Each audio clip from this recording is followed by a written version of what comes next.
नमस्कार दोस्तों, हमारी आज की कहानी का नाम है तारीफ। कुछ दिनों के लिए मानसी की सासू माँ उनके साथ रहने के लिए दूसरे शहर से आई थी। वैसे तो वो कम ही आती थी, पर अब जब उनकी पोती आराध्या उन्हें याद कर रही थी तो मानसी ने उन्हें बार बार आने के लिए कहा तो वो मना नहीं कर पाईं।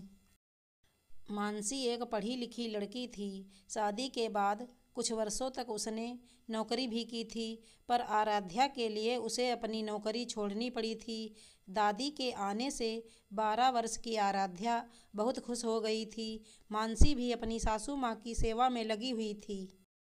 एक से एक खाने पीने की चीज़ें वो अपनी सासू माँ की पसंद की बना रही थी। मानसी के पति पंकज के चाचा जी चाची जी भी उसी शहर में रहते थे, तो दूसरे दिन पंकज की चाची जी माँ जी को मिलने आ गईं। मानसी ने उनकी आवाभगत की और वो खाना बनाने में लग गई। आराध्या अपनी दोनों दादी जी का साथ पाकर खुश थी। वो भी उनके साथ बातें कर रही थी। इधर उधर की बातें होने के बाद शुरू हुई असली बातें कि हम तो कितना काम करते थे, आजकल की बहुओं को काम ही क्या है। हमने तो कितने कितने बच्चे किए, पर आजकल की बहुएं तो एक ही बच्चे में परेशान हो जाती हैं। और दोनों ही जन एक दूसरे की हाँ में हाँ मिला रही थी। चाची जी ने कहा, मुझे पता है ना कि पंकज ही फल और सब्जियां लाता है, तो फिर मानसी को काम ही क्या होता है।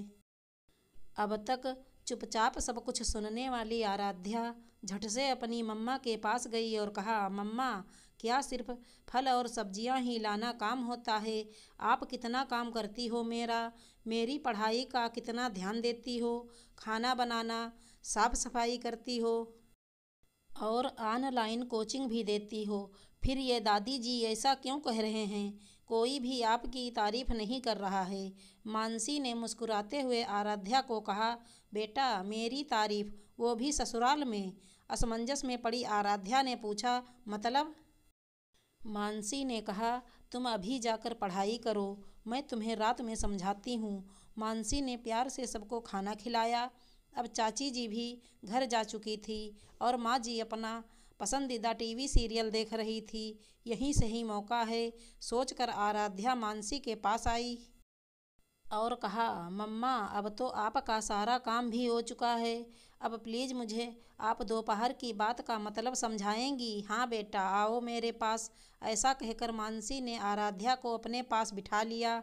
आराध्या ने कहा, मम्मा, आपको बुरा नहीं लगा जब दोनों दादी जी आपके बारे में ऐसा कह रही थी? सच कहूँ बेटा, तो पहले बहुत बुरा लगता था, पर अब नहीं। पहले जब मैं नौकरी करती थी, तुम्हें और घर को संभालती थी, तुम्हारे पापा भी अपनी नौकरी के कारण घर का ज़्यादा ध्यान नहीं रख पाते थे, तब भी मैंने घर हो या बाहर दोनों जिम्मेदारियां संभाली। पर तब भी ससुराल वालों ने मेरी तारीफ ना की। जब मैं अपने करियर के बेहद अच्छे मुकाम पर थी, तुम बड़ी हो रही थी, तुम्हारा ध्यान रखने के लिए मुझे किसी के सहारे की ज़रूरत थी, पर तब भी किसी ने मेरा साथ न दिया और तुम्हारे परवरिश के खातिर मैंने अपनी नौकरी छोड़ दी। तब मुझे लगा मेरी कदर किसी को तो होगी, पर ऐसा नहीं हुआ। पर आराध्या, तुम अपने आप को इसका जिम्मेदार कभी मत समझना। तुम्हारे लिए नौकरी तो क्या, मैं कुछ भी छोड़ सकती हूँ।